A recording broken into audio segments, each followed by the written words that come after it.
Hannah Takes a Stand by Sherry Baker and Sarah McCord, illustrated by Shane Hodges.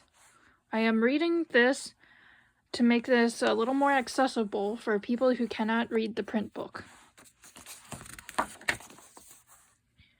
Tuesday, June 5th, 1877. I'm not exactly sure what I'm supposed to write in my diary. Mama told me it's private, so I can write my innermost thoughts and feelings. It was a birthday gift from Mama and Papa, and I got it tonight after supper since today is my birthday. Mama made my favorite cake, applesauce cake. I guess I can start my diary by introducing myself. My name is Hannah Olivia Patterson. I am 10 years old, and I live in Groveland, Massachusetts. I have straight brown hair and big, beautiful eyes. I'm not bragging, that's just what everyone tells me. I am in the 4th reader at my school. I go to the little red schoolhouse in town. Most days I walk to school, but sometimes Papa takes me in the wagon. It can be a long walk if the weather isn't nice. I love school and am so thankful that my parents allow me to go.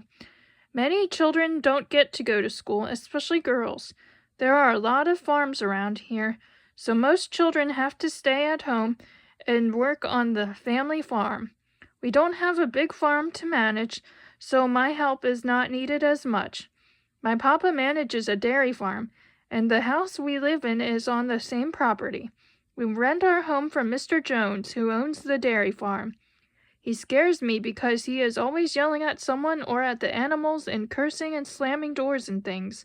I know that Papa wishes he didn't have to work for a man like that. But times are hard, and this is a job that helps Papa and Mama put food on the table. My Mama helps Mr. Jones with his housework as part of our rent payment since his wife died a few years ago. Another thing about me is that I love dogs and cats, but we don't have any pets of our own. Papa says that he can barely afford to keep his family fed, much less have more animals to feed. Mr. Jones has some hunting dogs and a few barn cats that I like to pretend are mine. My best friend is Victoria Parsons. She is 10 years old too, and she has red hair. Her papa is the reverend at our church, and he has red hair just like Victoria. In fact, sometimes when he is preaching, it seems like his hair is on fire, especially when the sun shines on him through the windows. Victoria and I have been best friends since we were 6 years old. Because we go to the same church, and we are the only girls our age, we were naturally drawn together and have been ever since. It's hard to explain, but somehow we just go together. Mama says our personalities are a perfect fit. I'm very shy, even around my family, and Victoria is outgoing and very outspoken.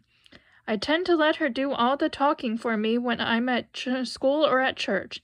It's just easier that way.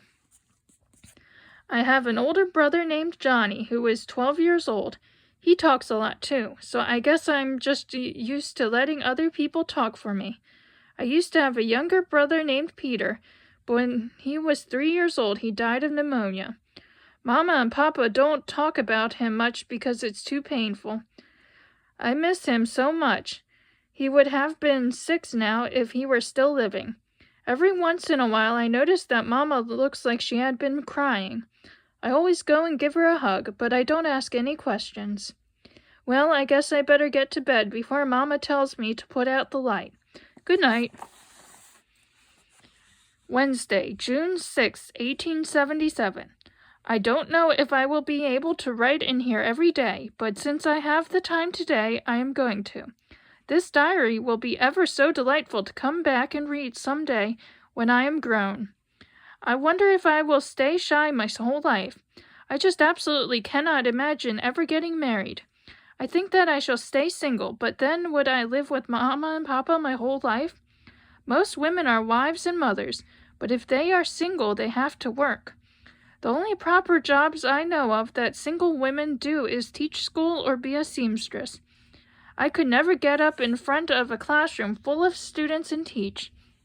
Never, and as far being a seamstress, well, I would probably have to pay people to wear a dress that I made.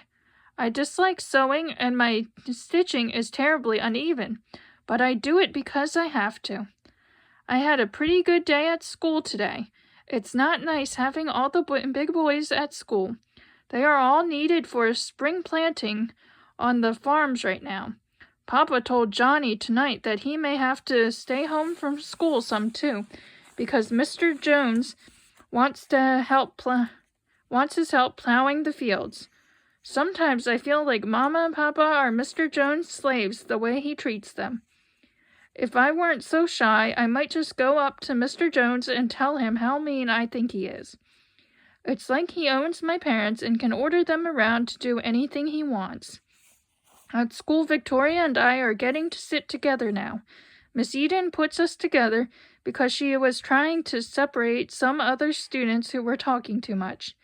I hope we get to stay together. I told Victoria not to mess this up by talking too much. We shall see how that goes. We split our desserts at dinner so we could taste what each other had.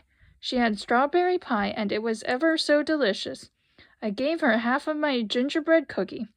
I'm afraid it wasn't nearly as tasty as her pie, but it was so nice of her to suggest sharing. Mama and Papa are having a hard time making ends meet right now. Mama says she simply doesn't have time to be baking pies. I don't mind, and I try not to complain. If that's the worst of my problems, then I guess I have it pretty good.